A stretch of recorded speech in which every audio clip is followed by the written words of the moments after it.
సిద్ధం అంటారు ఒకరు, యుద్ధం అంటారు మరొకరు. వై నాట్ 175 అంటారు ఒకరు. వై నాట్ 175 అన్న పిలుపుతోనే అడుగులు ముందుకు వేస్తాం. వై నాట్ పులివెందుల అంటారు మరొకరు.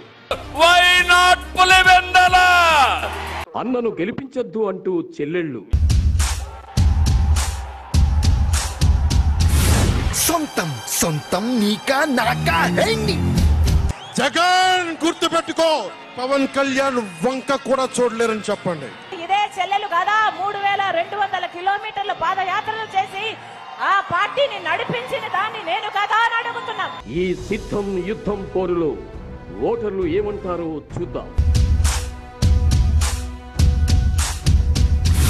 గత 30 సంవత్సరాలుగా విజయనగరం, విశాఖపట్నం జిల్లాల వ్యాప్తంగా వార్తా ప్రసారాలు అందజేస్తూ ప్రతి ఎన్నికలలోనూ రాజకీయ విశ్లేషణతో కూడిన విషయాలను ఎప్పటికప్పుడు మీకు నిష్పక్షపాతంగా అందిస్తోంది వాజీ ఛానల్. 2024 ఈ ఎన్నికల సంగ్రామంలో ప్రతి నిత్యం జరిగే రాజకీయ పోరుపై ప్రత్యేక వార్తా రూపంలో మీకందిస్తోంది వాజీ. సిద్ధం యుద్ధం.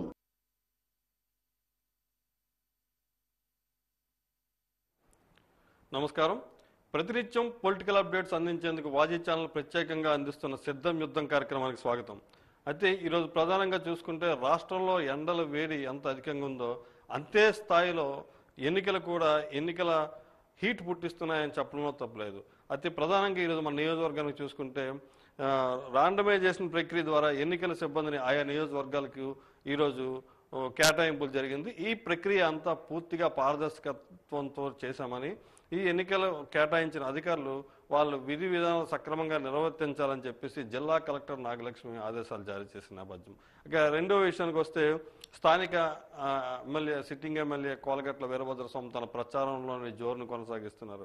ఈరోజు చేపట్టిన ఎన్నికల ప్రచారంలో తాను చేసిన అభివృద్ధిని చూసి ఓటు వేయాలని చెప్పేసి సంక్షేమ పథకాల అమలు ప్రతి రూపాయి ప్రతి మహిళకి నేరుగా చేరే విధంగా జరుగుతున్న సంక్షేమ పథకాలు, అభివృద్ధి పథకాలు చూసి మళ్ళీ వైఎస్ఆర్ కాంగ్రెస్ పార్టీని తనను గెలిపించాలని చెప్పి ఆయన పిలుపునిచ్చిన నేపథ్యం. ఇక మూడో విషయానికి వస్తే 5 ఏళ్ల వైఎస్ఆర్ కాంగ్రెస్ పార్టీ పాలన మీద ఈరోజు కూటమి నేతలంతా కలిసి స్థానిక జిల్లా తెలుగుదేశం పార్టీ కార్యాలయం అశోక్ బంగ్లాలోని ఈరోజు ఛార్జ్ షీట్ విడుదల చేసిన పరిస్థితి మనం చూస్తున్నాం. అయితే వైకాపా అంతం కూటమి పంతం అని చెప్పి నినదించారు ఈరోజు నాయకులు. ఈ సందర్భంగా వైకాపా పాలనలోని 5 ఏళ్లు జరిగిన అవినీతి, ఇచ్చిన మాట తప్పిన తీరు, ఆ తదితర అంశాలపై ఈ ఛార్జ్ షీట్ విడుదల చేస్తారు. ఈ ఛార్జ్ షీట్ ద్వారా ప్రజల్లో ఎన్నికల ప్రచారానికి వెళ్ళబోతున్నట్టు సమాచారం. ఇక నాలుగో విషయానికి వస్తే భోగాపురం మోదవలస చెక్ పోస్ట్ వద్ద జిల్లాలో ఒక సంచలనమని చెప్పాలి. భోగాపురం మోదవలస చెక్ పోస్ట్ వద్ద ఆకస్మిక తనిఖీలలో భాగంగా నిరంతర ప్రక్రియలో భాగంగా ఈరోజు ఒక కారులో, మారుతి కారులోని 6.47 కోట్లు విలువ చేసే వెండి, బంగారు ఆభరణాలు పోలీసులు స్వాధీనం చేసుకున్నారు. ఇవి దాదాపు విశాఖ నుంచి విజయనగరం వస్తున్న నేపథ్యంలోని దీన్ని వాళ్ళు అదుపు చేసుకున్నారు. ఒక జ్యువెలరీ షాపు పేరుతోటి ఇవి ఈ ట్రాన్స్పోర్ట్ అవుతున్న నేపథ్యంలో దీని మీద దర్యాప్తు చేస్తున్నారు. ఇక నాలుగో విషయానికి వస్తే నెల్లిమల్ నియోజకవర్గంలోని సిట్టింగ్ ఎమ్మెల్యే బొడకొండ అప్పలనాయుడు తన ప్రచారంలో జోరు పెంచుతున్నారు. ఇందులో భాగంగా ఈరోజు సంక్షేమ పథకాలు ప్రతి ఇంటికి అందాలి అంటే మళ్ళీ వైఎస్ఆర్ కాంగ్రెస్ పార్టీ అధికారంలోకి రావాలని చెప్పేసి వైఎస్పీ పార్టీని అధికారంలోకి తెచ్చుకుంటేనే మళ్ళీ ప్రతి గడప గడపకి సంక్షేమం అందుతుందని చెప్పి ఆయన ప్రజలకు పిలుపునిచ్చారు. ఈ 5 ఏళ్లలో మీకు అందిన సంక్షేమ పథకాలను బేరీజు వేసుకోండి. గత 5 ఏళ్లలో తెలుగుదేశం ప్రభుత్వం అధికారంలో ఉండగా మీకు అందిన సంక్షేమ పథకాలని ఈ రెండింటిని మీరు బేరీజు వేసుకుంటూ మళ్ళీ వైఎస్ఆర్ కాంగ్రెస్ పార్టీని గెలిపించాలని ఆయన ప్రజలకు పిలుపునిచ్చిన నేపథ్యం. ఇక మూడో విషయానికి వస్తే అదే నియోజకవర్గానికి చెందిన కూటమి అభ్యర్థి లోకం మాధవి తన ప్రచారంలో జోరును మరింత పెంచి తన వ్యాఖ్యల్లో కూడా వాడివేడిని పెంచారు. వైఎస్ఆర్ కాంగ్రెస్ పార్టీ హయాంలో జరుగుతున్న అన్యాయాలు, అదేవిధంగా స్థానిక ఎమ్మెల్యే బడికొండ అప్పలనాయుడు అరాచకాలు, అక్రమాలకి అడ్డు అదుపు లేకుండా పోతుందని, వీటన్నిటి నుంచి విముక్తి పొందాలి అంటే కూటమి అభ్యర్థిగా నిలబడుతున్న తనకు ఒక్క ఛాన్స్ ఇచ్చి గెలిపించాలని చెప్పి ఆవిడ ప్రజలను అభ్యర్థిస్తున్న నేపథ్యం.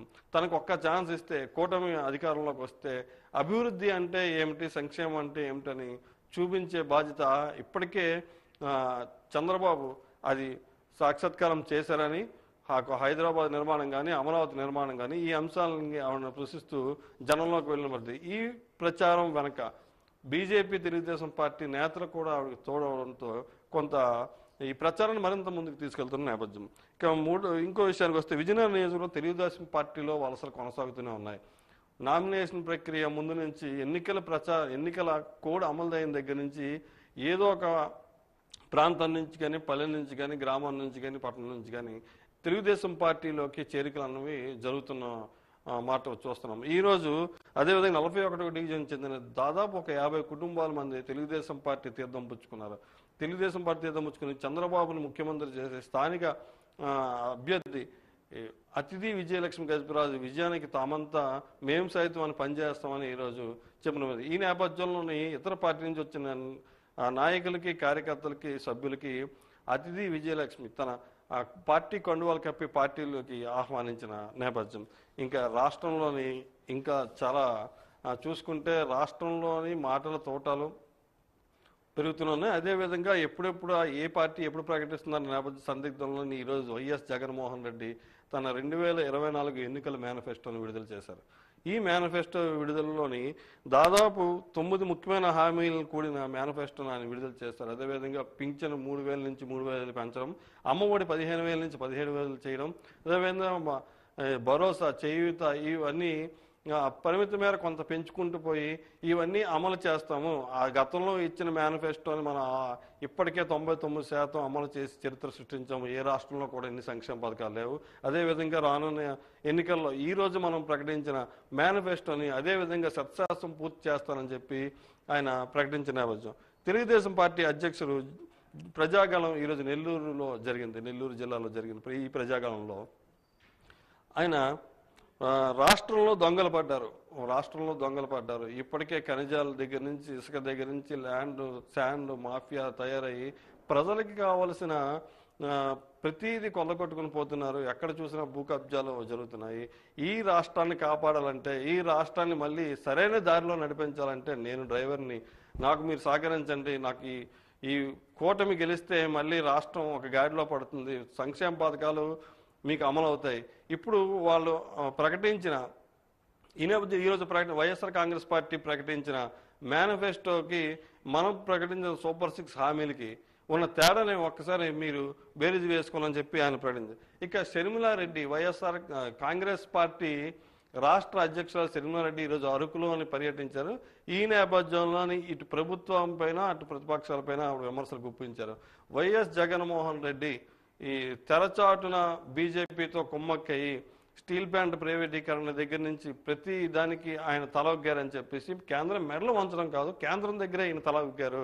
ఇటువంటి వ్యక్తుల్ని అదేవిధంగా బీజేపీ చెంత చేరిన జనసేన తెలుగుదేశం పార్టీలను నమ్మొద్దు. కాంగ్రెస్ పార్టీ అధికారంలోకి వస్తే ఖచ్చితంగా రాష్ట్ర విభజన హామీలను నెరవేరుస్తాము, అదేవిధంగా ప్రత్యేక హోదా సాధిస్తాము, విశాఖ స్టీల్ ప్లాంట్ ప్రైవేటీకరణ అడ్డుకుంటామని చెప్పి ఈరోజు అరకు కేంద్రంగా ఆవిడ ప్రచారం చేసినది.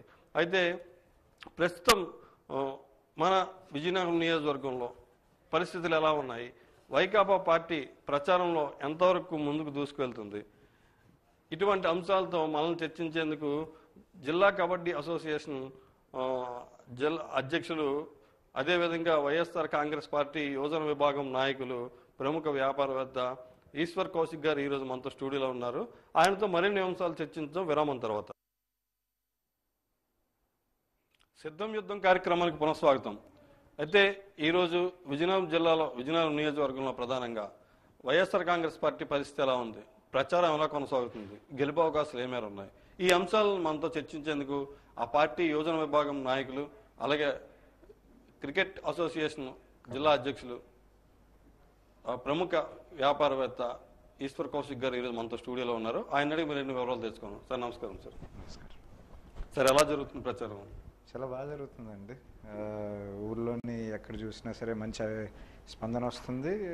ప్రచారంలో భాగంగా చాలా స్పీడ్గా కూడా జరుగుతున్నాయి అన్ని కార్యక్రమాలు కూడా. ఇప్పుడు జరుగుతున్న అభివృద్ధి గురించి కొన్ని ప్రతిపక్షాలు కొన్ని వ్యాఖ్యలు చేస్తున్నాయి. ఇది కేవలం అభివృద్ధి కాదు, జస్ట్ లైటింగ్లు డెకరేషన్ చేసి ఇదే శాస్త్రం అభివృద్ధి అని చెప్పుకుంటున్నారు పార్టీ.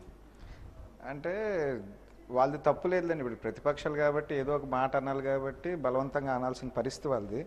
కానీ గడిచిన 5 సంవత్సరాల్లోని కూడా మనం ఊర్లోని ఎక్కడ చూసుకున్నా సరే మౌలిక సదుపాయాలు మొదలు అన్ని కార్యక్రమాలని కూడా 2019 నుంచి మన స్థానిక శాసనసభ్యులు గౌరవనీయులు కోలగట్ల వీరభద్రస్వామి గారు ప్రజల వద్దకే వెళ్ళి వాళ్ళ సమస్యలు తెలుసుకొని ఎక్కడ రోడ్లు కావాలంటే రోడ్లు, కాలువలు కావాలంటే కాలువలు, లైట్లు కావాలంటే లైట్లు, ఏ యొక్క మౌలిక సదుపాయాలు కావాలన్నా సరే ఆ కార్యక్రమాలన్నీ చేసుకుంటూ మొదలుపెట్టిన ఈ యొక్క విజయనగరం తాలూకు అభివృద్ధి ఏదైతే ఉన్నదో అక్కడితో మొదలయ్యి అలాగే అంచెలంచెలుగా ప్రతి ఒక్క కార్యక్రమాన్ని చేసుకుంటూ వస్తూ పార్కులు డెవలప్ చేసాము, లేకపోతే రోడ్లు వైడన్ చేసాము, లేకపోతే ఎక్కడెక్కడైతే బ్రాండింగ్ తాలూకా ఇమేజ్ మనకు ప్రాబ్లం ఉండేదో. నా చిన్నప్పటి నుంచి విజయనగరం అంటే పెద్ద పల్లెటూరు అని వినేవాడిని, మీరు కూడా వినే ఉంటారు. అలాంటి నేపథ్యం నుంచి ఈరోజు ఎవరు విజయనగరంలోకి వచ్చినా సరే ఆ పెద్ద పల్లెటూరు అనే పదం అయితే ఇంకెవరు వాడట్లేదు. ఎందుకంటే ఒక పెద్ద పెద్ద సిటీస్తో ఎలాగైతే కంపారిజన్ చేసుకుంటారో మన విజయనగరం కూడా మారిందనే అభిప్రాయం వాళ్ళందరికీ కూడా వస్తుంది. ఇది నా మాటగా కాదు, ప్రజలందరి మాటగా వస్తుంది. ఇప్పుడు వీరభద్రస్వామి గారికి ఇది 8వ ఎలక్షన్. గతంలో ఒకసారి ఇండిపెండెంట్ అభ్యర్థిగా గెలిచారు, తర్వాత వైసీపీలో గెలిచారు. ఈ ఎలక్షన్ ఎలా ఉండబోతుంది? ఇందులో కూడా మళ్ళీ ఒకసారి ఆయన గెలిచి ఊరికి ఆయనకు కావాల్సిన అవసరాలు ఏవైతే ఉన్నాయో, ఊరి తాలూకు కష్టాలు ఏవైతే ఉన్నాయో, ఊరి తాలూకు సమస్యలు ఏవైతే ఉన్నాయో అవి పూర్తి స్థాయిలోనే నిర్మూలించడానికి ఆయన రెడీగా ఉన్నారు. గతంలో పోల్చుకుంటే ఇప్పుడు విజయనగరం నగరపాలక సంస్థ పాలనలో కూడా ఎమ్మెల్యే గారి జోక్యం ఎక్కువ ఉందని చెప్పేసి ఆరోపణలు ఉంటాయి. అంటే మేయర్ కానీ డిప్యూటీ మేయర్ కానీ స్థాయి కాకుండా ఇప్పుడు అన్నీ ఈయనే చేస్తున్నారు. ఒక కొళాయి కావాలన్నా, ఒక ఏది కావాలన్నా ఈయన దగ్గరికి వెళ్ళాల్సిన పరిస్థితి ఉంది. అంటే ఇప్పుడు ఆయనకి ప్రజలకి ఉన్న రిలేషన్షిప్లోని ఎవరికి అవసరం ఉన్నా సరే జనరల్గా ఆయన దగ్గరికి వెళ్ళిపోతుంటారు. ఎందుకంటే 40 ఏళ్ళ ఆయన తాలూకా ప్రజా ప్రస్థానంలోని ఆయన నిత్యం ప్రజలతో ఉంటున్న మనిషి. సో ఇప్పుడు నేను లేకపోతే ఇంకొకరు ఎవరో ఒకరు నాయకులుగా ఉండొచ్చు, కానీ ఎవరికి అవసరం ఉందన్నా సరే ముందు మా స్వామాన్యకి చెప్తే అయిపోతుంది అని ఒక అభిప్రాయం అనేది జనాలకు ఉన్నది. సో ఆ నేపథ్యంలో జనాలందరూ కూడా ఆయన అడుగుతూ ఉంటారు. అలాగే ఆయన తాలూకా ఏ అవకాశం ఉన్నా సరే నగరపాలక సంస్థ ద్వారానే చేయిస్తూ ఉంటారు. మేయరు, డిప్యూటీ మేయరు వాళ్ళ తాలూకా నగరపాలక సంస్థ ఏదైతే ఉన్నదో చాలా యాక్టివ్ బోర్డు.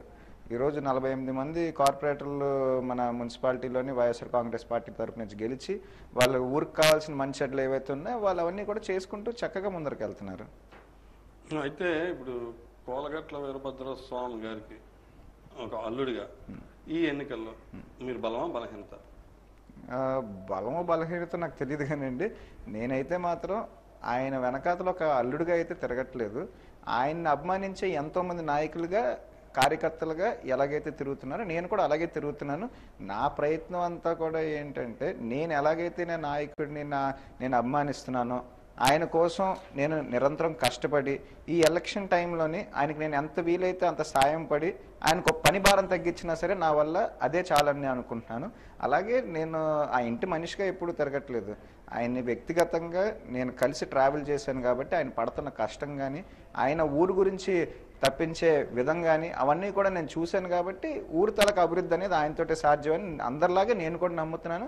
అదేవిధంగా నేను ఆయనకి ఎలక్షన్లో ఆయనకి హెల్ప్ చేయడానికంటూ నేను ఉన్నాను. ఇది బలహీనత అని నేను ఎందుకు అడుగుతున్నానంటే మీకు సూటిగా అడుగుతున్నాను. గతంలో గంజాయి కేసులో మీ అనుచరులు ఉన్నారు అని చెప్పి వార్తలు కూడా చక్కర్లు చేశారు.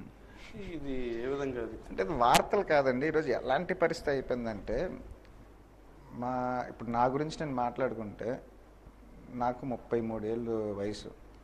గత 5 నుంచి 6 ఏళ్ళుగా నేను ప్రజా జీవితంలో అనేది నేను గడుపుతున్నాను. కానీ మా ఫ్యామిలీ లాస్ట్ 40 నుంచి 50 ఇయర్స్ వరకు ఇదే ఊర్లోని ఒక గౌరవప్రదమైన ఒక వ్యక్తులుగా ఇదే ఊర్లో తిరుగుతున్నారు. సో ఈరోజు ఒక 3rd జనరేషన్ ఫ్యామిలీ బిజినెస్ మ్యాన్గా నేను ఉన్నాను విజయనగరంలోనే. నేనేం కొత్తగా వచ్చినోడే కాదు, లేకపోతే ఇంకోటి కాదు. 3rd జనరేషన్ ఫ్యామిలీ బిజినెస్ మ్యాన్గా నేను ఉండేటప్పుడు నాకు ఏ రోజు అలాంటి యొక్క విభేదాలు లేవు. కానీ ఈరోజు నేను కాస్త జనాల్లోకి చురుగ్గా తిరుగుతున్న కొద్దీ, లేకపోతే నలుగురికి మంచి చేస్తున్న విధానం బట్టి చూసుకొని అలాంటి ఆరోపణలు అనేవి వస్తూ ఉంటాయి. ప్రాబ్లం ఏంటంటే ఇప్పుడు ప్రజాక్షేత్రంలో ఉండేటప్పుడు బయటికి మనం వెళ్తే నలుగురు మనతో ఫోటోలు దిగడానికి ఆసక్తి చూపిస్తారు. ఆ ఆసక్తి చూపించినప్పుడు మేము కూడా ఆబ్వియస్గా అలాగా ఇన్వాల్వ్ అవుతాం అన్నమాట. సో ఆ నేపథ్యంలోనే 4 ఫోటోలు దిగారు. ఇప్పుడు ఆ ఫోటోలను పెట్టేసుకొని ఆడ వ్యక్తిగత జీవితంలోనో లేకపోతే ఆడ వ్యాపార జీవితంలోనో ఆడ ఎలా వ్యవహరిస్తున్నాడో అన్నిటికీ కూడా నేనే బాధ్యత అవుతానంటే అది అసలు పాయింట్లెస్. వాళ్ళు ఏదో అనుకుంటున్నారు బురద జల్లేస్తే వాళ్ళు ఏదో తుడుచుకుంటారేమో అని చెప్పేసి, కానీ ప్రజలు ఎవరు నమ్మే పరిస్థితిలో లేరు. మీరు ఈ ఎన్నికల టైంలో వీళ్ళు చేసే ప్రచారాలు తీసి పక్కన పెడితే దాని మీద ఎప్పుడు దృష్టి పెట్టలేదు. పాపం ఎవడో కుర్రోడు తప్పు చేశాడు, వాడికి తగిన శిక్ష ప్రభుత్వం చట్టం తలక ఏదైతే పరిస్థితి ఉన్నదో అది చేసుకుంటూ వెళ్ళిపోతూ ఉంటుంది. కానీ అనవసరంగా నన్ను బ్యాడ్ చేయడానికి ఆడ ఫ్యామిలీని వీడియోలోకి లాగేసి వాళ్ళని ఇంకా షాప్ పెట్టేసి ఇవన్నీ ఏం సాధిస్తారో నాకైతే అర్థం కావట్లేదు. ఈరోజు కౌశిక్ అనే వ్యక్తి గురించి ఎవరితో అడిగినా ఎవరికి వెళ్ళి నా గురించి తెలిసిన వ్యక్తులు ఎవరితో మాట్లాడినా సరే అవకాశం ఉందంటే ఒక సాయం చేస్తాను, లేకపోతే ఒక మంచి చెప్తానేమో. కానీ ఎవరికి చెడు విధానాలు కానీ లేకపోతే చెడు ప్రభావాలని ఎంకరేజ్ చేసే విధం మనకి ఎక్కడ ఉండదు. నేను ఎక్కువ ట్రావెల్ అయ్యేది కూడా యూత్ అండ్ స్టూడెంట్స్ వింగ్ తోటి నేను ఎక్కువ ట్రావెల్ అవుతాను. కాబట్టి మీరు ఎవరినైనా సరే ర్యాండమ్గా విజనంలో 10 మందిని పిలిచేసి అడగండి, నేను కౌశిక్ తెలుసు అంటే తెలుసు అన్నాడు అనుకోండి, అడగండి అలా ఎలా ఉంటాను అనేది. సో నాతో ట్రావెల్ చేసే వాళ్ళు ఎవరు కూడా అలాంటి ప్రాబ్లం ఏది ఉండదు. కాకపోతే ఇప్పుడు ఆయన మీద ఏం అనలేక చుట్టుపక్కల ఉన్న వాళ్ళందరినీ కూడా ఏదో ఒకటి అనేస్తే ఎక్కడో దగ్గర ఏదో ఒకటి నమ్మేస్తారేమో అని చెప్పేసి అనుకుంటున్నారు, కానీ అవన్నీ కూడా అవాస్తవాలు. ఇప్పుడు మీరు అంటున్నారు ఈ ఆరోపణలు ఇవి అని చెప్పి, మీరు రియల్ ఎస్టేట్లో ఇప్పుడు మంచి పొజిషన్లో ఉన్నారు. ఈ రియల్ ఎస్టేట్ క్రమంలోనే ఎమ్మెల్యే అల్లుడు అన్న ఒక దీంతో చెరువులు కబ్జా చేస్తున్నారు, డీపట్ల భూములు కబ్జా చేస్తున్నారు, తర్వాత ఎక్కడ పెడితే అక్కడ కబ్జాలు చేసి రియల్ ఎస్టేట్ ని అభివృద్ధి చేసుకుంటున్నారు ఈ అధికారులు ఉన్నారు కాబట్టి అంటున్నారు. అది నేరుగా కొంతమంది నాయకులు కూడా మళ్ళీ అంటే అవగాహన లేకపోతే విషయాలు తెలియకపోతే జనాలు నమ్మే పరిస్థితులు ఉండేమో. కానీ ఈరోజు ప్రజలందరూ కూడా కొంచెం చైతన్యవంతులు అయ్యారు. ఫర్ ఎగ్జాంపుల్ మీ దగ్గర ఒక 200 గజాలు లేకపోతే ఒక 100 గజాలు లేకపోతే ఒక ఎకరం భూమి ఉందనుకోండి, దాని మీదకి ఎవడైనా వెళ్ళిపోతే ఈ రోజున్న నేపథ్యంలోని మీరేం చేస్తారు? ఎవరు వెళ్ళినా సరే చట్టం దగ్గరికి వెళ్తారు, లేకపోతే స్పందనకి వెళ్తారు, లేకపోతే పోలీస్ స్టేషన్లో కంప్లైంట్ ఇస్తారు, ఏదైనా చేస్తారు కదా. లేకపోతే ఊరికినే వెళ్ళి ఎవరిదైనా సరే ఏదైనా తీసుకుంటే అంటే ప్రైవేట్ భూములు ఏదైనా స్వాధీనం చేసుకుంటాం అని చెప్పేసి అంటే అది అయ్యే పరిస్థితి కాదు. ఈ రోజు వరకు ఏ రోజైనా సరే అలాంటి ఆరోపణలు వచ్చాయా? ఎలక్షన్ జరిగే ఈ 4 రోజులు మినహాయించుకుంటే 5 సంవత్సరాల పాటు ఏ రోజు ఏది లేదు. కౌశిక్ మంచి చేస్తున్నాడు, లేకపోతే సర్వీస్ చేస్తున్నాడు, అవకాశం ఉన్నవాడికి సాయం చేస్తున్నాడు, అంతా బాగానే ఉన్నది. ఈరోజు ఏదో ఒక రకంగా కాలు పట్టుకుని లాగేయాలి లేకపోతే మెడ పట్టుకుని లాగేయాలన్న ప్రయత్నంలో భాగంగా వాళ్ళు చెప్తున్నారు. కానీ ప్రభుత్వం తలక సిస్టమ్ అంతా కూడా చాలా క్లియర్గా ఉంటుంది. ప్రైవేట్ ల్యాండ్లు ఎవడు లాగేసుకోలేడు, ఎందుకంటే ఇలాంటి బోల్డ్ అనే ప్రాబ్లమ్స్ ఉంటాయి కాబట్టి. ఇంకా మా ఫాదర్ వాళ్ళు లాస్ట్ 20-30 ఇయర్స్ నుంచి రియల్ ఎస్టేట్ బిజినెస్లో ఉన్నారు. నేను జాయిన్ అయ్యి ఒక 10 years 12 years అవుతుంది ఈ బిజినెస్లోనే.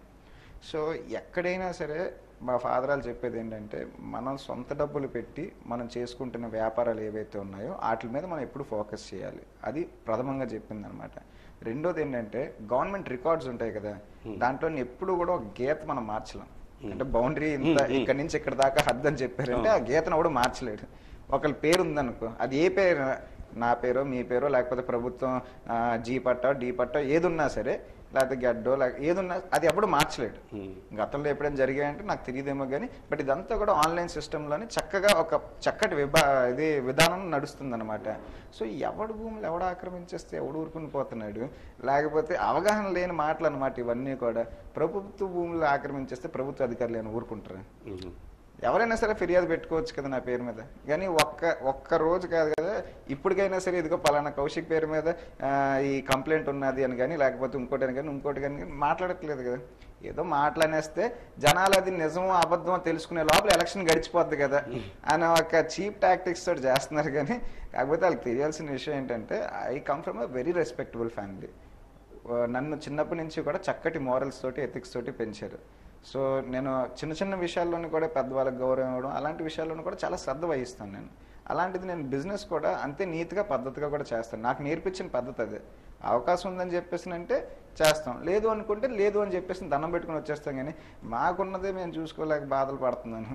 ఇంకా వేరేది అవన్నీ కూడా ఏంటంటే ఉట్టి అబద్ధాలు అవన్నీ. ఈ కోవలోకి వచ్చింది ఇంకొక ఆరోపణ, అది కూడా మీరు క్లారిటీ ఇవ్వాల్సిన అవసరం ఉంది. ఎందుకంటే నగరపాలక సంస్థలో కానీ విజయనగరం నియోజకవర్గంలో కానీ ఏ పని కావాలన్నా ఒక 2 టేబుల్స్ ఉంటాయంట కదా, అంటే ఒక టేబుల్ మీ దగ్గర అక్కడ ఒక ఉంది, ఇంకో టేబుల్ ఎమ్మెల్యే గారు అక్కడ ఒక ఉంది.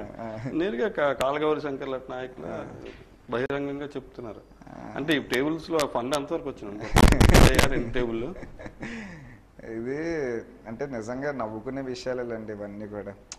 అంటే ఎంత చేసినా సరే ప్రజలు ఖచ్చితంగా మనల్ని నమ్ముతున్నారు కాబట్టి, ఆ దేవుడి దీవెనలు మన పైన ఉన్నాయి కాబట్టి మనం చేసిన మంచి మనల్ని కాపాడుతుంది. కానండి లేకపోతే ఇంకా పాతకాలపు రోజుల్లోనో లేకపోతే పాతకాలపు పద్ధతిలోనో ఉండుంటే ఇలాంటి వ్యక్తులు మాట్లాడే మాటలన్నీ కూడా నిజమనేసుకునేవారేమో కూడా. కానీ ఈరోజు ఆ పరిస్థితి లేదు కాబట్టి చాలా సంతోషంగా ఉంది. ఎందుకంటే ప్రజలందరూ కూడా చైతన్యవంతులు అయ్యారు. టేబుల్ కూడా ఆయన ఎమ్మెల్యే గారు కదా, నంబర్ 1 ఆయనకి ఇచ్చి 2 మీరు తీసుకోకుండా మీరు 1 ఆయన 2 అంటున్నారు. అసలు అలాంటి టేబుల్ ఏంటి లేవండి. ఫస్ట్ థింగ్ ఏంటంటే ఏదో గుడ్డిగా గాల్లో దీపాలు పెట్టేస్తాం, లేకపోతే గాల్లో ఇది బాణాలు వదిలేస్తే ఎవరికైనా తగిలేస్తుంది అనే ధీమాలు ఉన్నారు. కానీ ఎక్కడ జరుగుతుంది చెప్పండి ఇలాంటివన్నీ కూడా? నిజంగా అలాంటి జరిగిన పరిస్థితులు ఏమైనా ఉంటే నలుగురు నించోబెట్టి మాట్లాడించమని చెప్పండి. ఏదో మనం నోటుకు వచ్చింది ఈశ్వరుడు నోరు ఇచ్చాడు కదా అని చెప్పేసి ఏది పడితే అది వాగితే ప్రజలు ఏంటంటే అది యాక్సెప్ట్ చేసే పరిస్థితి ఉండదు. అంటే పెద్ద మనుషులకి అంటే పెద్ద మనుషులు అని చెప్పేసి అంటే వాళ్ళు చేసే పనుల వల్ల కాదు, వయసు వల్ల వాళ్ళని పెద్ద మనుషులని పిలుస్తున్నాం. కానీ వాళ్ళు నిజంగా ఆ ఏజ్కి వాళ్ళకి గౌరవం ఇస్తున్నాం కాబట్టి వాళ్ళు కూడా ఆలోచించాల్సింది ఏంటంటే ఇంత వయసులో మనం వచ్చాం, మన జుట్టు పండిపోయి ఉన్నది, ఇలాగ ఉన్నాం, నలుగురు మనకి ఏదో ఏజ్ పరంగా దేని పరంగా గౌరవం ఇస్తున్నారు. మనం అవకాశం ఉందంటే మంచి చెప్దాం కానీ అనవసరంగా చెడు చెప్పకూడదు, లేకపోతే అబద్ధాలు చెప్పకూడదు అనే విషయం వాళ్ళు గ్రహించుకుంటే అది చాలా సంతోషంగా ఉంది. ఎంత చక్కటి అడ్మినిస్ట్రేషన్ జరుగుతుంది మన ఊర్లోని, ఎంత చక్కటి మన ఊర్లోనే కాదు రాష్ట్రంలో కూడా ఎంత ట్రాన్స్పరెంట్ గవర్నమెంట్ నడుస్తుంది, ఎంత ట్రాన్స్పరెంట్ విధానాల్లోని పద్ధతులన్నీ కూడా వెళ్తున్నాయి. ఇంతకుముందు లంచాలు తీసుకుని పెన్షన్లు తీసుకుని రాసేవారు, లేకపోతే ఇల్లు పట్టాల కోసం లంచాలు తీసుకున్నారు. ఇలాంటి విధానాల నుంచి ఈరోజు చక్కగా ప్రజలందరూ కూడా హాయిగా గాలి పీల్చుకుంటున్నారు. చక్కటి ప్రభుత్వం వచ్చింది, వాలంటీర్ వ్యవస్థ ఉన్నది, ఏది కావాలన్నా సరే నేరుగా వాళ్ళు వచ్చేసి మాకు సేవలు చేస్తున్నారని చెప్పేసి అని వాళ్ళు చాలా ఆనందంగా ఉన్నారు. ఎవడొచ్చేసి ఎందుకు వచ్చేసి టేబుల్ 1 టేబుల్ ఎవడు డబ్బులు ఇచ్చేసాడు, ఎందుకు ఇచ్చేస్తాడు, దేనికోసం ఇస్తారు? ఇప్పుడు ఒకసారి ఆలోచించండి. పథకాల కోసం చక్కగా సచివాలయం వ్యవస్థలు అయిపోతున్నాయి, లేకపోతే ఇంకా దానికోసం వ్యవస్థలన్నీ కూడా చక్కగా పనిచేస్తున్నాయి. అటు ఎంఆర్ఓ ఆఫీస్ కానీ లేకపోతే మున్సిపాలిటీ కానీ చక్కగా ఎవరి పనులు వాళ్ళు చేసుకుంటూ వెళ్తున్నారు. అండ్ అన్నిటికన్నా ముఖ్యంగా నేను ఎలక్షన్ కొన్ని రోజులు మాత్రమే నేను ఆ ఇంట్లో మనిషిగా ఆయన అభిమానించే నాయకుడిగా నేను ఎలక్షన్లో చురుగ్గా ఇన్వాల్వ్ అవుతాను, పార్టీ యాక్టివిటీస్లో చురుగ్గా ఇన్వాల్వ్ అవుతాను. లేకపోతే ఒక సోషల్ సర్వీస్ చేసే ఒక యూత్ లీడర్గానే నేను మిగిలిపోతాను. కష్టం ఉందన్నా అవసరం వచ్చిందన్నా యువత పరంగా వచ్చేసరికి నాకు ఎవరైనా వచ్చి నన్ను సాయం అడిగినప్పుడు నేను చేస్తాను. నాకు అదొక లక్షణం over the period of time నేను డెవలప్ చేసుకున్నాను. కష్టం ఉందని చెప్పేసి అంటే దాన్ని తీర్చే అవకాశం మనకి ఇచ్చాడు భగవంతుడు అని చెప్పేసి అంటే నా ఉద్దేశంలో నేను హీరోని. సో ఆ రకంగా నేను అవతల కష్టాన్ని తీర్చడానికి అవసరమైతే అర్ధరాత్రి అయినా అర్ధరాత్రి అయినా సరే నాకున్న పని పక్కన పెట్టేసి అయినా సరే వెళ్ళి వాళ్ళకి సాయం చేయడానికి చూస్తానన్నమాట. సో ఆ రకంగా నేను యాక్టివ్గా ఉంటానేమో కానీ ఎప్పుడు కూడా పాలిటిక్స్లో నేను యాక్టివ్గా ఉన్న పరిస్థితులు చాలా తక్కువ. అండ్ ఈ మాటలు అంటారా దానికి అసలు అంత లేదు, ఏదైనా వాక్కోవచ్చేమో కానీ బట్ దానికి ఇప్పుడు మళ్ళీ అదే చెప్తాను కదా, నలుగురు నించోబెట్టి ఇదిగో వీడి దగ్గర నుంచి ఎంత తీసుకున్నారు వీడి దగ్గర నుంచి ఎంత తీసుకున్నారని చెప్పేసి చెప్పించమంటే అవి చెప్పలేరు కదా. అంటే ఇప్పుడు మనది పురపాలక సంఘం నుంచి నగరపాలక సంస్థ ఎదిగింది, డెవలప్ అయింది, దానికి తగ్గట్టు మనం పార్కులు డెవలప్ అయ్యాయి, ఊరు డెవలప్ అయింది, పెద్ద పెద్ద సంస్థలు వస్తున్నాయి, బ్రాండెడ్ షాపులు వస్తున్నాయి. అయితే ఇక్కడ కూడా ఎక్కడే బిల్డింగ్ కట్టినా, ఎక్కడే బ్రాండెడ్ షాప్ ఓపెన్ అయినా, ఎక్కడే హోటల్ ఓపెన్ అయినా అందులో మీకు వాటర్ రావాలంట కదా, లేకపోతే అనుమతులు ఇవ్వరంట. చాలా తప్పండి. ఇది ఆన్లైన్ పద్ధతిలో అనుమతులు తెచ్చుకోలేని ఒక సిస్టమ్ ఏర్పడింది, మీకు ఐడియా ఉన్నది కదా దాని గురించి. చాలా చక్కటి ట్రాన్స్పరెంట్ సిస్టమ్. నాకైనా బిల్డింగ్ కట్టుకోవాలని కూడా నా ప్లాన్ నేను ఆన్లైన్లో అప్రూవల్ తెచ్చుకుంటాను, ఆన్లైన్లోనే అప్లై చేసుకుంటాను కూడా. వాటాలకని చెప్పేసి అంటే వాళ్ళు అనేదానికి మళ్ళీ దీనికి కూడా ఏంటంటే ఎటువంటి బేస్ లేదు. ప్రాబ్లం ఏంటంటే నేను ఒక వ్యాపారస్తుని, మా ఫాదరు మా తాతగారు అందరూ కూడా వ్యాపారస్తులు. ఎప్పటి నుంచో వ్యాపార కుటుంబంలో ఉండడం వల్ల నాకున్న స్నేహితులు సన్నిహితులు కూడా ఎక్కువ మంది వ్యాపారస్తులు ఉంటారనమాట. సో ఎవరైనా సరే ఏదైనా మంచి ఐడియా డిస్కస్ చేసినప్పుడు కానీ లేకపోతే ఒక మంచి బిజినెస్ గురించి చెప్పినప్పుడు కానీ జనరల్గా మా డిస్కషన్స్ ఎక్కువ కూడా బిజినెస్ అరౌండ్ ఉంటుంది అనమాట. ఇంకా ఏ రకంగా మనం మంచి బిజినెస్ చేస్తే బాగుంటుంది, ఇంకా ఏ కొత్త వ్యాపారాలు, ఏ సెక్టర్స్, ఏ సెగ్మెంట్స్ బూమ్ అవుతున్నాయి, ఇలాంటి వాటి గురించి ఎక్కువ డిస్కషన్స్ అవుతూ ఉంటాయి అన్నమాట. బట్ ఎవరో ఊరికి ఎందుకండి వాటాలు ఇచ్చేస్తారు? ఇప్పుడు నేను ఏదో వ్యాపారం పెట్టుకుంటున్నాను అనుకోండి, నన్ను ఎవడైనా ఊరికి వాటా అడిగితే నేను ఎందుకండి ఇస్తాను? అది అంత బేస్లెస్ లాజిక్లెస్ మాటలు అని చెప్పేసి అంటే ఇవన్నీ వింటుంటే చాలా నవ్వేస్తూ ఉంటుంది అనమాట.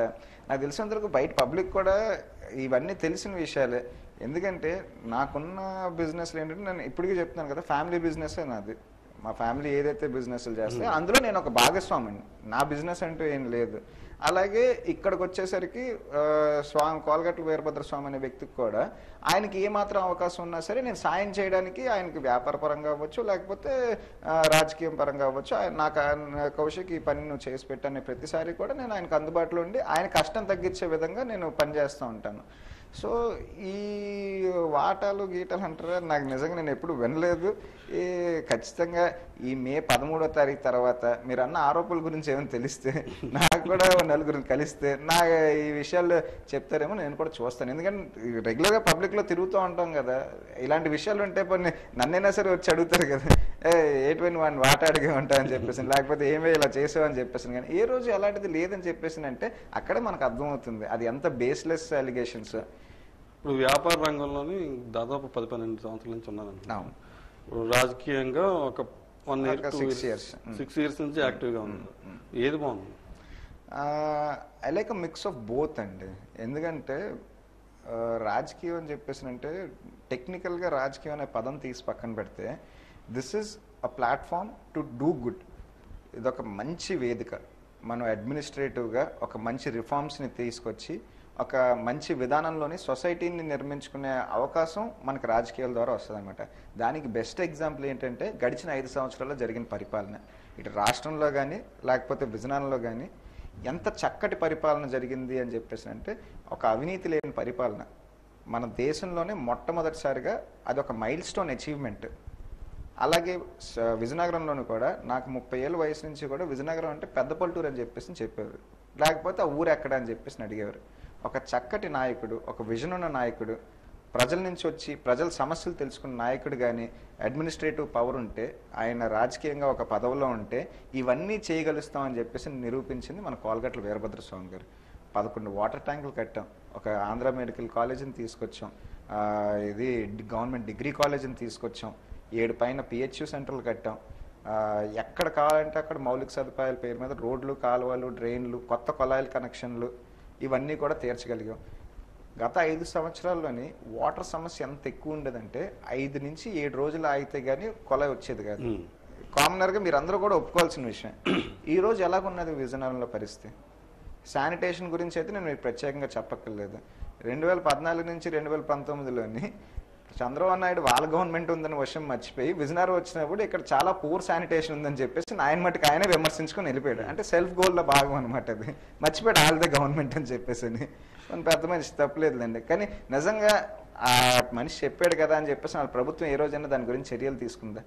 ఈరోజు విజయనగరంలో తిరుగుతున్న మీరు కానీ నేను కానీ ఖచ్చితంగా ఒప్పుకోవాల్సిందే కదా ఈ విషయంలోని. శానిటేషన్ కూడా బెటర్గా అయ్యింది, పందుల సమస్య మనకు దూరం అయ్యింది. ఇలాంటివన్నీ కూడా జరిగాయని చెప్పేసి అంటే కేవలం 5 సంవత్సరాల్లోనే. కోవిడ్ లాంటి ఒక 2 ఏళ్ళని తీసి పక్కన పెట్టేసినా సరే ఇది మన ట్రాక్ రికార్డు, ఇది మన ప్రోగ్రెస్ రిపోర్ట్ అని చెప్పేసి గర్వంగా బాహాటంగా మేము ఆయన వెనకాల తిరిగే నాయకులుగా కార్యకర్తలుగా మేము చెప్పుకోగలం. సో ఖచ్చితంగా ఈ యొక్క ప్లాట్ఫామ్ ఏదైతే ఉన్నదో దీని తాలూకా విలువ నాకు తెలుసు. ఇది ఇంగ్లీష్లో ఒక సేయింగ్ ఉంటుంది అనమాట, with great power comes great responsibility అని చెప్పేసి. అలాగా ఇది పవర్ అని చెప్పేసి అంటే ఎంజాయ్ చేయడానికి కాదు, ఇది ఎంతో బాధ్యతతో కూడుకున్నది. ఈ బాధ్యతని ఆయన 2019 గెలిచిన మరుసటి రోజు నుంచి కూడా ఆయన నా కళ్ళెదుగు నేను చూశాను ఆయన కష్టాన్ని. ఎంత కష్టపడి ఎంత పరితపించి ఈ ఊరిని బాగు చేయడానికి ఆయన నిరంతరం శ్రమించారో నాకు తెలుసు. సో ఇంత బాధ్యత ఉంటుంది ఈ విషయంలోనే. సో మనం కూడా ఏ రోజు అశ్రద్ధ చేయకూడదు, మనం కూడా ఏ రోజు నిర్లక్ష్యం వహించకూడదు. అవకాశం ఉన్న మేరకు చాలా సోషల్ రెస్పాన్సిబిలిటీ నాకు పెరిగింది. సో బిజినెస్ నుంచి నేను ఎటువంటి ఎథిక్స్ని కానీ లేకపోతే ఎటువంటి వాల్యూస్ని కానీ నేను నాలో ఇన్కాపరేట్ చేసుకున్నాను. అలాగే రాజకీయంగా నేను తిరిగిన తర్వాత నుంచి కూడా దీని తాలూకు విలువను నేను ఎంతో తెలుసుకున్నాను. భవిష్యత్తులోని రాజకీయాల్లో కొనసాగుతారా? స్వామి గారు వారసుడిగా చూసుకోవచ్చా? అంటే వారసుడిగా అని అయితే నాకు తెలియదు కానండి, but I would like to be part of this active politics. Because దీని నుంచి మనం ఒక బిగ్గర్ ప్లాట్ఫామ్ సొసైటీకి మనం సర్వీస్ చేయగలుస్తామని నేను నమ్ముతున్నాను కాబట్టి I would definitely want to be a part of it. And luckily మా వైఫ్ కూడా ఇక్కడ డిప్యూటీ మేయర్గా ఆవిడ తలక సర్వీసెస్ అనేవి యాక్టివ్ పాలిటిక్స్లోని ఒక ప్రజాక్షేత్రంలో ఆవిడ జీవితం గడుపుతుంది కాబట్టి so I get to do a lot of things through her also. ఇప్పుడు ఎక్కడైనా మన ఇంట్లో కూడా మన భార్య ఏదైనా చేస్తే మనం సహాయాలు అందిస్తుంటాం. అదే అధికారంలో ఉన్న పదవిలో ఉన్న మనం చేస్తే మనం ఇన్వాల్వ్మెంట్ ఎక్కువ ఉంది ఆరోపణలు వస్తాయి. ఈ నేపథ్యంలో డిప్యూటీ మేయర్గా ఉన్న సమయంలోనే మీరు ఎంతవరకు కొలుగు చేసుకుంటున్నారు మున్సిపాలిటీ పాలనలో? లేదండి, నా వరకు వచ్చేసరికి అంత ఇన్వాల్వ్మెంట్ ఏమి ఉండదండి. ఎందుకంటే she's a very strong independent woman. I like her for that. ఆవిడకున్న ఆలోచనలు కానీ లేకపోతే ఆవిడకి విజయనగరం పైన ఉన్న అవగాహన కానీ లేకపోతే విజయనగరం ప్రజలకు కావాల్సిన అవసరాల మీద ఆవిడ చాలా మంచి గ్రిప్ సంపాదించుకున్నారు. సో నేను ఎంతవరకు వీలైతే అంతవరకు ఆవిడకి ఏదైనా సాయం కావాలంటే నేను ఆ అడ్మినిస్ట్రేషన్లో నేను చెప్తాను, ఇది చేసుకుంటే ఇంకా బెటర్గా ఉంటుందని ఒక ఏవో సలహాలు సూచనలు జనరల్గా ఇప్పుడు ఎలాగైతే ఓవర్ ద టేబుల్ మనం ఫ్రెండ్స్ లేకపోతే ఇంకోళ్ళతోనే డిస్కస్ చేస్తాం, అలా డిస్కషన్స్ వచ్చినప్పుడు I try to tell her what's better and what's not. But other then that regular day to day ఆపరేషన్స్లోని నా వర్క్ వచ్చారు, నా బిజినెస్లోనే తను ఎక్కువ ఇన్వాల్వ్ అవుతూ తన రాజకీయాల్లో కూడా నేను అడ్మినిస్ట్రేటివ్ వైజ్గా నేను ఎప్పుడు ఇన్వాల్వ్. ప్రత్యక్ష రాజకీయాలు త్వరలో వచ్చేస్తారా? ఎవరండి? లేదండి, ఐ డోంట్ థింక్ సో. ఎందుకంటే ఆవిడ ఆల్రెడీ ఉన్నది కాబట్టి I guess one is enough. నేను ఎలాగైనా సరే ఆయనున్నా ఆవిడున్నా ఎవరున్నా సరే I'm happy to play the supportive role over here. నా అవసరం ఎప్పుడు ఈ వైఎస్ఆర్ కాంగ్రెస్ పార్టీకి కానీ లేకపోతే ఇక్కడ విజయనగరం ప్రజలకు కానీ కావాలన్నా సరే నేను ఎల్లప్పుడూ అందుబాటులో ఉంటాను. నేను ఇదే ఊర్లో పుట్టాను, ఇదే ఊర్లో పెరిగాను, నాకు అట్టకాలేంత వరకు కూడా ఇదే ఊర్లో ఉంటాను. సో ఇది నేను ధైర్యంగా చెప్పుకొని నాకు అవకాశం ఉన్నంత మేరకు కూడా విజయనగరం ప్రజలందరికీ సర్వీస్ చేస్తాను ఈ ప్లాట్ఫామ్ ద్వారా అని చెప్పేసి నేను అనుకుంటున్నాను. ఇంకా రాజకీయంగా వస్తే మీరు ప్రచారాలు జోరుగా జరుగుతున్నాయి అటు మండలాల్లో కానీ ఇటు టౌన్లో కానీ, పార్టీ ఎక్కడ బలంగా ఉందంటే? నా ఉద్దేశంలోని రెండు చోట్ల కూడా చాలా స్ట్రాంగ్గా ఉందండి. ఎందుకంటే ఎక్కడికి వెళ్తున్నా సరే మంచి అప్రిషియేషన్ దొరుకుతుంది. We have about more than 15 to 20 points to talk about. State wide చూసుకున్నా సరే ఒక చక్కటి అడ్మినిస్ట్రేషన్ గురించి కానీ వాలంటీర్ వ్యవస్థ గురించి కానీ ఇచ్చిన మాట తూచా తప్పకుండా మనం ఏ ఒక్క పథకాన్ని కూడా విస్మరించకుండా మనం చేసిన విధానాల గురించి కానీ సో స్టేట్ అడ్మినిస్ట్రేషన్ని ఆ రకంగా చక్కగా ఏమంటారు అప్రిషియేట్ చేస్తున్నారు. యువకుల్లోని కూడా ఈరోజు ఒక 4 సీ పోర్టులు కడుతున్నాము, 11 ఫిషింగ్ హార్బర్లు కడుతున్నాము, సుమారు 2 లక్షల కోట్ల పెట్టుబడులతోటి కంపెనీలన్నీ కూడా వస్తున్నాయి. అంటే పెద్ద పెద్ద కంపెనీలు ఇన్ఫోసిస్ కానీ లేకపోతే అదాని డేటా సెంటర్ కానీ లేకపోతే సెంచురియన్ ప్లైవుడ్ కానీ Dixon technologies, డైకన్ air conditioning manufacturing unit, ఇలా మనం మాట్లాడుకుంటే బోల్డ్ అనే కంపెనీలు కూడా వచ్చాయి. సో ఇవన్నీ కూడా మంచి గ్రోత్ క్యాటలిస్ట్గా అవుతున్నాయి. దేవుడి దయ వల్ల నిజంగా ఈ 5 సంవత్సరాల్లోని వాళ్ళకి సరైన ఈ ఇబ్బందులు కానీ అవన్నీ పెట్టకుండా ఉండుంటే వైజాగ్లోనే ఎగ్జిక్యూటివ్ క్యాపిటల్ కింద మొదలయ్యి ఉండేది.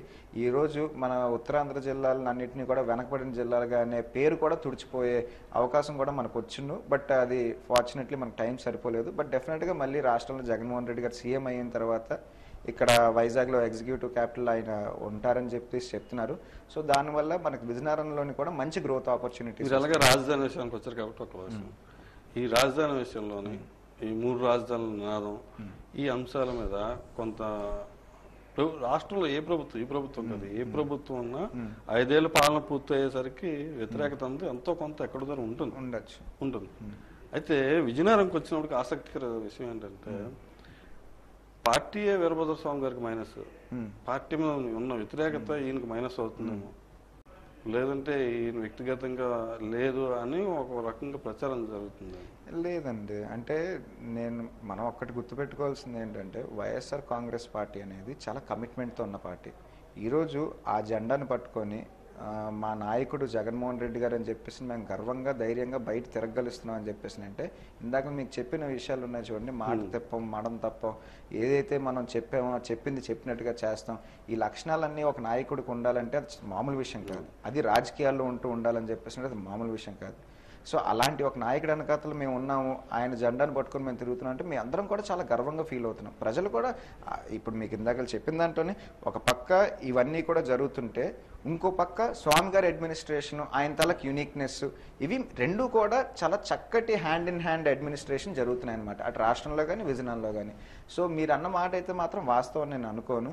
ఎందుకంటే ఆ పార్టీ తాలూకా ఎజెండాలను పట్టుకొని ఏ ఎమ్మెల్యే గారైనా సరే ముందరకు సాగాల్సిన పరిస్థితి ఉంటుంది. సో ఈరోజు ఆ పార్టీ తాలూకా ఎంకరేజ్మెంట్ ఉంది కాబట్టి విజయనగరం ఇంత చక్కగా ఏర్పాటు చేసుకోగలిగాం, విజయనగరంలో ఇన్ని మౌలిక సదుపాయాలు కల్పన చేసుకోగలిగాం. పార్టీకి సంబంధించి అన్ని నియోజకవర్గాల్లోనే ఎమ్మెల్యేలు ఉన్నారు, ఇంక్లూడింగ్ చీపురుపల్లిలో మంత్రి బొత్స ఉన్నారు. అవును, అయితే పార్టీ ఎంకరేజ్మెంట్ అందరికీ ఉంటుంది, కానీ చేయాలని తపన, ఇంట్రెస్ట్, అభివృద్ధి చేయాలి, పిలిస్తే పలుకుతాను, నిత్యం అందుబాటులో ఉంటానన్న క్వాలిటీస్ కొన్ని మన విజయనగరం ఎమ్మెల్యే గారి దగ్గర ఉన్నాయి అని ఆయన చెప్తాను. అర్ధరాత్రి అయినా ఫోన్ చేయండి, నేను పలుకుతాను, నా ఇంటి తల్లింటాను. ఈ నేపథ్యంలోనే ఇది ఈయనకి ప్లస్. రూరల్లో ఉన్న వాళ్ళకి పథకాలు అందే ఛాన్స్ ఎక్కువ, ఎందుకంటే రైతులకి రుణమాఫీలు ఇవి పథకాలు అక్కడ ప్లస్. ఇక్కడ ఈ అర్బన్ లోకి వచ్చినప్పుడు కొంత వ్యతిరేకత ఉంది. ఈ వ్యతిరేకతని ఈయన మంచితనంతో నెట్టుకుని వచ్చే పరిస్థితి ఉంది. నెక్స్ట్ అదే అంటున్నాను కదండి, there is a mix of both. ఇటు రాష్ట్రంలో జరిగిన అడ్మినిస్ట్రేషన్ అవ్వచ్చు, లేకపోతే ఊర్లో జరిగిన అడ్మినిస్ట్రేషన్ అవ్వచ్చు, ఈ రెండు కూడా హ్యాండ్ ఇన్ హ్యాండ్ చక్కగా జరిగాయి కాబట్టి పార్టీ మనకు బలం, మనం పార్టీకి బలం. సరే, ఇప్పుడు పోలింగ్ తేదీ దగ్గర పడుతుంది, ప్రణాళికలు ఏమైనా ఉన్నాయా? ఎలాగా దగ్గర ఇంకా దగ్గర 18 రోజులు 17 రోజులు ఉంటుంది, ఎటువంటి ప్రణాళికలు ఏమున్నదండి? ఇప్పుడు రెగ్యులర్గా చేసే స్ట్రాటజీసే ఏ పొలిటికల్ స్ట్రాటజీ అయినా సరే, ఓటర్ని మనం కలుసుకొని వాళ్ళ తాలూకా 5 సంవత్సరాలు ఇవన్నీ కూడా చేసాం. ఇవన్నీ చేసిన తర్వాత మళ్ళీ మిమ్మల్ని ఓటాడడానికి వస్తున్నాం. కోవిడ్ లాంటి కష్టకాలంలోనూ కూడా మీకు అండగా నిలబడ్డాం. ఏదో భయపడిపోయి వెనక్కి తిరిగిపోయి లేకపోతే మా ఇళ్ళకి తాళాలు వేసుకొని మేము ఇంట్లో ఉన్న వాళ్ళం కాదు. సో కోవిడ్ లాంటి నేపథ్యంలోనూ కూడా మేము మీకు వచ్చి అందుబాటులో ఉంటున్నాము. అంత కమిట్మెంట్తో ఉన్న సర్వీస్ లీడర్స్ మేము. సో మమ్మల్ని మా పనితీరు చూసి మీరు మాకు ఓటేయండి అని చెప్పేసి అడగడానికి వెళ్తున్నాం. అదే మాదిరిగా అందరూ ఓటర్ని కలుసుకుంటున్నాం. ఓటర్స్ అందరూ కూడా చక్కగా, ప్రజలందరూ కూడా చాలా హ్యాపీగా ఉన్నారు. ఎప్పుడెప్పుడు ఎలక్షన్స్ వస్తే ఎప్పుడెప్పుడు వైఎస్ఆర్ కాంగ్రెస్ పార్టీ తరపు నుంచి పోటీ చేస్తున్నా స్వామి గారికి ఓట్లు వేద్దాం అని చెప్పేసి నాకు ఆలోచనతో అందరూ కూడా చక్కగా ఉన్నారు. జనసేనకి జన సైనికులు ఉన్నారు, తెలుగుదేశం తెలుగు తమ్ముళ్ళు ఉన్నారు. మన వైఎస్ఆర్ కాంగ్రెస్ పార్టీ యువజన విభాగం తరఫున మీరు అదే రకంగా సైనికులు సిద్ధం చేస్తున్నారా? అంటే పదాలు ఎవరైనా సరే వాడేసుకోవచ్చు కానీ అండి ఆ లక్షణాలు కూడా ఉండాలనేది ఒక కీలకమైన అంశం అనమాట. ఈరోజు విజయనగరం నియోజకవర్గంలోని ఎక్కడ చూసినా సరే స్వామన్న సైన్యం అని చెప్పేసి అని మేము పదం వాడినా వాడకపోయినా సరే మేము అందరం కూడా సైనికుల కంటే ఇంకా షార్ప్గా సంసిద్ధంగా ఉంటాం అనమాట. మా తలకు డిసిప్లిన్ కానీ లేకపోతే మా తల కమిట్మెంట్ కానీ మా తలకు హార్డ్ వర్క్ కానీ దాన్ని ఎవరూ మ్యాచ్ చేయలేరు. ఈరోజు ఒకరిద్దరికి చిన్న డిసిప్లిన్ లేకపోతే ఇంకోటి అనుకోవచ్చాము, కానీ మాతో పాటు ఆయన వెనకాతల కొన్ని వందల మంది యువకులు విజయనగరంలోని ఆయన వెనకాతల సైనికుల్లా సంసిద్ధమై ఉన్నారనమాట. ఇక్కడ రాష్ట్రంలో మా నాయకుడు జగన్మోహన్ రెడ్డి గారైనా ఇక్కడ విజయనగరంలో స్వామి అయినా సరే ఏది చెప్పినా సరే చేయడానికి మేము అందరం కూడా సిద్ధంగా ఉన్నాం. సో అదే మాదిరిగా పేర్లు ఎవరైనా సరే వాడేసుకోవచ్చేమో కానీ ఇక్కడ మాత్రం లక్షణాలు మాత్రం మాకే ఉన్నాయని పుష్కలంగా మనం చెప్పుకోవచ్చు. ఇది ఈరోజు చూసుకుంటే వైఎస్ఆర్ కాంగ్రెస్ పార్టీ నాయకులను తమపై వస్తున్న ఆరోపణలు కానీ అవన్నీ అవాస్తవాలనని, ఎన్నికల సమయంలో వస్తున్న ఈ ఆరోపణలు నమ్మే పరిస్థితుల్లో ప్రజలు ఎవరు లేరని, అదే పొరపాట్లు ఇవే తప్పిదాలు చేస్తే గత 4.5 సంవత్సరాలకు ఎందుకు ప్రశ్నించలేదని చెప్పి ఈశ్వర్ కౌశిక్ గారు ప్రశ్నిస్తున్నారు.